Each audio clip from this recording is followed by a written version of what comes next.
selamat pagi Bapak Ibu serta saudara-saudari sekalian dimanapun kita berada.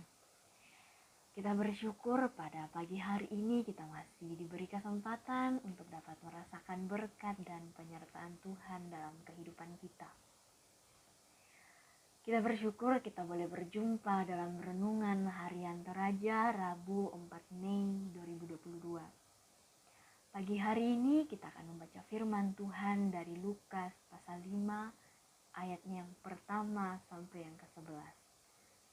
Mari Bapak Ibu dan saudara-saudara sekalian kita persiapkan hati kita dan kita memohon penyertaan kepada Tuhan dalam doa. Mari kita berdoa. Tuhan, kami mengucap syukur atas setiap kasih-Mu dan penyertaan-Mu kepada kami hingga kami boleh bangun pada pagi hari ini. Kami mau mengawali hari ini dengan membaca dan merenungkan akan firman-Mu. Kiranya dari firman ini kami boleh belajar serta dapat melakukannya dalam kehidupan kami. Terima kasih Tuhan, dalam nama Yesus Kristus kami berdoa dan mengucap syukur. Amin. Lukas pasal 5 ayat 1 sampai 11. Penjala ikan menjadi penjala manusia. Pada suatu kali, Yesus berdiri di pantai Danau Genesaret, sedang orang banyak mengerumuni Dia hendak mendengarkan firman Allah. Ia melihat dua perahu di tepi pantai. Nelayan-nelayannya telah turun dan sedang membasuh jalannya. Ia naik ke dalam salah satu perahu itu, yaitu perahu Simon, dan menyuruh dia supaya menolakkan perahunya sedikit jauh dari pantai.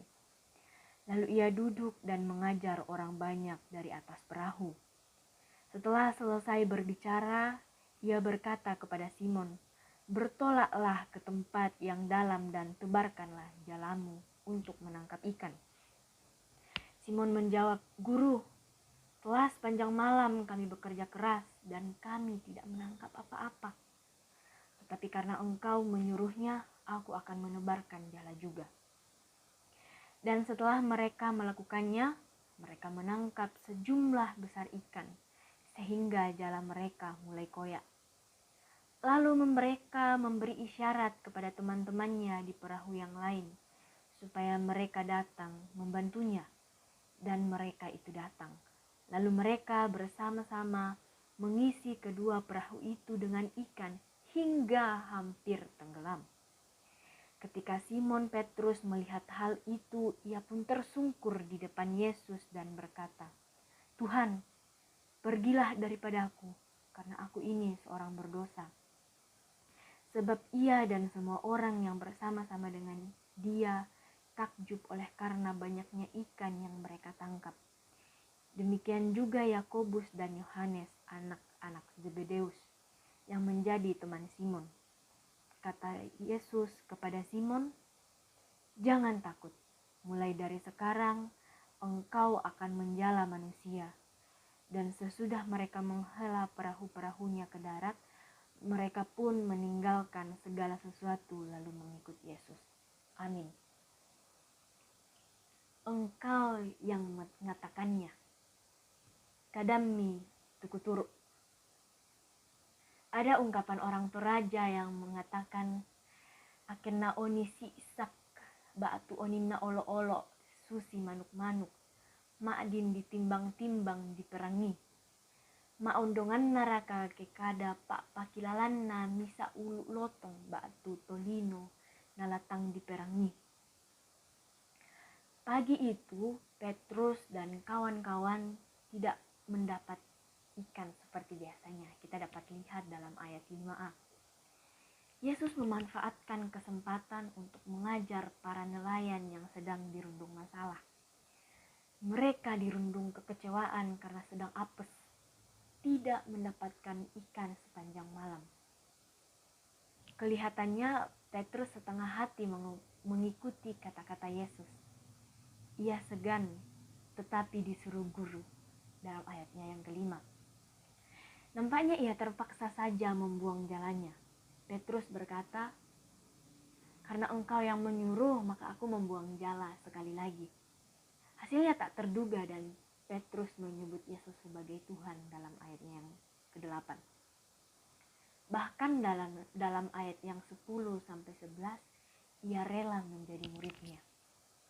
Bapak Ibu serta saudara-saudari, keahlian dan pengalaman tentu penting, tapi tidak cukup menjamin kelangsungan hidup ini.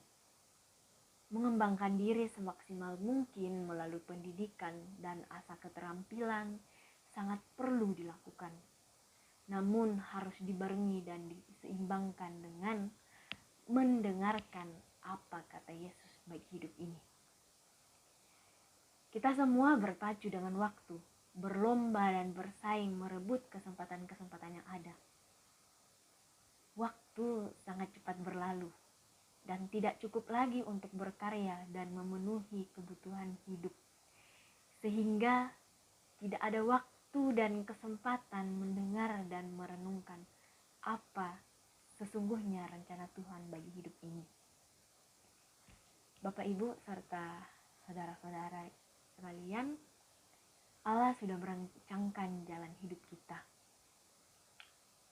Sambil berusaha dan berjuang setiap hari, mari luangkan hati dan waktu mendengar suara Tuhan yang terus mengarahkan dan menuntun hidup ini. Sehingga dalam menjalani hidup ini, kita tidak kehilangan arah yang sesungguhnya. Mari sambil berusaha dan berjuang setiap hari, luangkan hati dan waktu mendengar suara Tuhan yang terus dan mengarahkan hidup ini. Amin.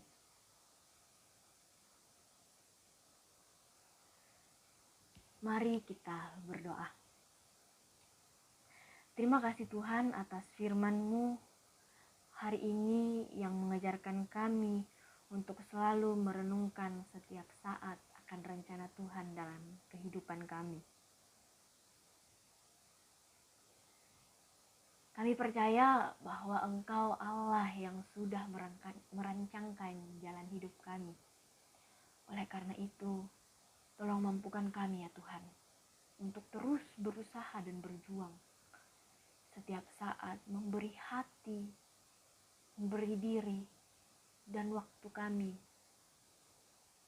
untuk mendengar suara Tuhan. Agar kami tidak semakin jauh dan kehilangan arah. Tuhan, tolong kami. Kami mau menyerahkan semua kehidupan kami, baik rencana, tanggung jawab, maupun tugas kami pada hari ini ke dalam tangan-Mu. Tuhan, kiranya hari ini dapat kami lalui dengan baik bersama Engkau. Terima kasih ya Tuhan. Terima kasih buat firman-Mu hari ini. Ini yang menjadi doa kami, dalam nama Yesus Kristus kami berdoa. Amin. Selamat pagi dan selamat beraktivitas saya ucapkan buat kita semua. Shalom.